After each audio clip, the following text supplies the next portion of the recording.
खाटू श्याम बाबा का प्रसिद्ध मंदिर राजस्थान के सीकर जिले में स्थित है। खाटू श्याम जी को भगवान श्री कृष्ण का अवतार माना जाता है। देश के करोड़ों लोग खाटू श्याम जी की पूजा करते हैं। खाटू श्याम जी मंदिर में हर वक्त भक्तों का तांता लगा रहता है और विशेष रूप से होली से कुछ दिन पहले सीकर जिले में खाटू श्याम जी का विशाल मेला आयोजित होता है, जिसमें राजस्थान सहित अन्य प्रदेशों के श्रद्धालु भी बाबा के दर्शन करने आते हैं। खाटू श्याम जी की कहानी महाभारत काल से शुरू होती है, जिस वक्त उनका नाम बर्बरीक था। बर्बरीक भीम का पौत्र और घटोत्कच का पुत्र था। बर्बरीक बचपन से ही बहुत वीर योद्धा था। बर्बरीक ने अपनी माँ से युद्ध कला सीखी थी। बर्बरीक देवी शक्ति का बहुत बड़ा भक्त था।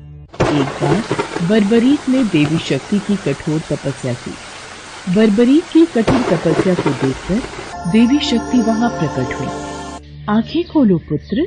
प्रणाम माते। तुम्हारा कल्याण हो पुत्र। मैं तुम्हारी तपस्या से अति प्रसन्न हूँ। बोलो क्या वरदान चाहिए।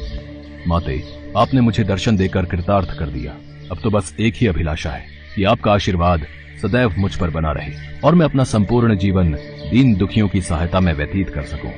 तथास्तु, तुम सदा दुर्बलों का सहारा बनोगे। मैं तुम्हें ऐसी शक्ति प्रदान करूंगी जो तीनों लोकों में किसी के पास भी नहीं है। पर ज्ञात रहे पुत्र, तुम्हें इन शक्तियों का दुरुपयोग नहीं करना। भगवती शक्ति ने बर्बरीक को 3 दिव्य बाण वरदान स्वरूप दिए। वो बाण अपने लक्ष्य को भेद कर वापस लौट आते थे। इसी वजह से बर्बरीक अजेय हो गया। बर्बरीक अपनी माता के पास पहुंचा और देवी शक्ति के दिए वरदानों के बारे में बताया। माँ, मैं भी कौरव और पांडव के युद्ध में जाना चाहता हूँ।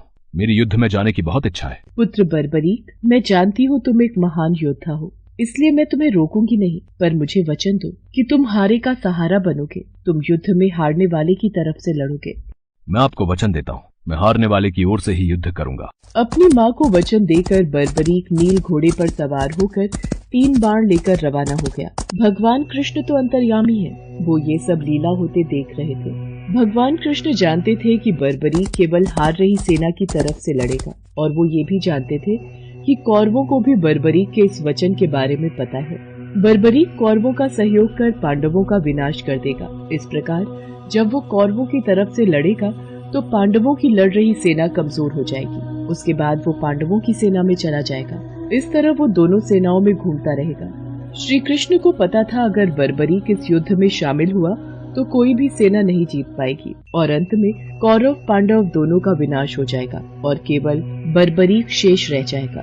इसलिए रास्ते में ही श्री कृष्ण ने ब्राह्मण का वेश धारण कर बर्बरीक को रोका। बर्बरीक को रोकने का अब एक ही उपाय है। मुझे बर्बरीक से उसके शीश का दान मांगना होगा। हे महावीर योद्धा, तुम कौन हो? ये कुरुक्षेत्र की रणभूमि है। तुम कौरवों और पांडवों के युद्ध में क्या कर रहे हो? हे ब्राह्मण देव, मैं घटोत्कच का पुत्र बर्बरीक हूँ। मेरा प्रणाम स्वीकार कीजिए। मैं महाभारत के युद्ध में सम्मिलित होने आया हूँ। ऐसा कैसे हो सकता है? तुम मात्र 3 बाण से युद्ध में सम्मिलित होने जा रहे हो? ब्राह्मण देव, ये बाण कोई साधारण बाण नहीं है। इनमें से मात्र एक बाण भी शत्रु सेना को परास्त करने के लिए पर्याप्त है, और ऐसा करने के बाद बाण वापस तरकश में ही लौट आएगा। अच्छा, तो फिर इस पीपल के पेड़ के सभी पत्रों को छेद कर दिखलाओ। बस इतनी सी बात ब्राह्मण देव। बर्बरीक ने ब्राह्मण रूपी श्री कृष्ण की चुनौती स्वीकार कर ली और ईश्वर को स्मरण कर पेड़ के पत्तों की ओर बाण चलाया। बाण ने क्षण भर में पेड़ के सभी पत्तों को भेद दिया और श्री कृष्ण के पैरों के इर्द गिर्द चक्कर लगाने लगा, क्योंकि एक पत्ता उन्होंने अपने पैर के नीचे छुपा लिया था। ब्राह्मण राज, अपना पैर यहाँ से हटा लीजिए, वरना ये तीर आपके पैर को भेद देगा।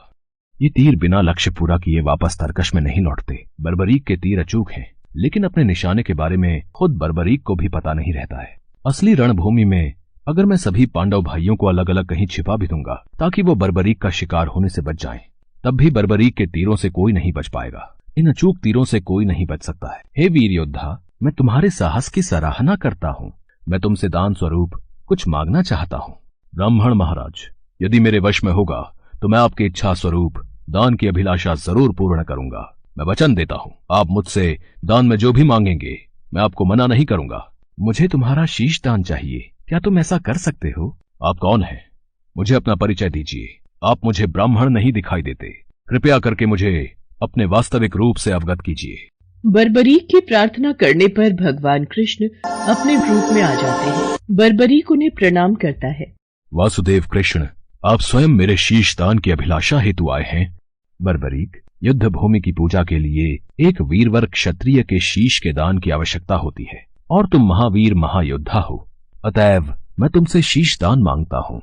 हे वासुदेव कृष्ण, मैं आपको शीश दान अवश्य दूंगा, पर मेरी दो इच्छाएं हैं। पहली ये कि मेरी देह को आप स्वयं अग्नि देंगे, और दूसरी इच्छा ये कि मैं अंत तक इस युद्ध को देखना चाहता हूँ। ऐसा ही होगा वीर शीशदानी बर्बरीक। कलयुग में लोग तुम्हें हारे का सहारा बोलेंगे, तुम्हें श्याम नाम से पुकारेंगे। मेरे नाम से ही तुम्हारी कलयुग में पूजा की जाएगी। कलयुग में खाटू श्याम नाम से तुम्हारी पूजा होगी। फाल्गुन माह की द्वादशी को बर्बरीक ने अपने शीश का दान दिया। बर्बरीक को ब्रह्मा जी का श्राप था कि उनकी मृत्यु पृथ्वी लोक पर भगवान कृष्ण के हाथों ही होगी, तभी वो श्राप मुक्त हो सकता है।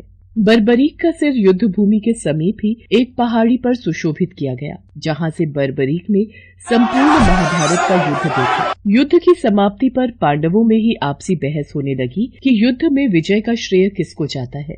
इस पर श्री कृष्ण बोले, तुम सबको आपस में विवाद में पड़ने की कोई आवश्यकता नहीं है।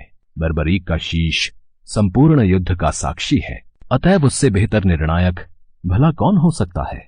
ठीक है वासुदेव, फिर हम इस निर्णय को जानने के लिए बर्बरीक के पास ही चलते हैं।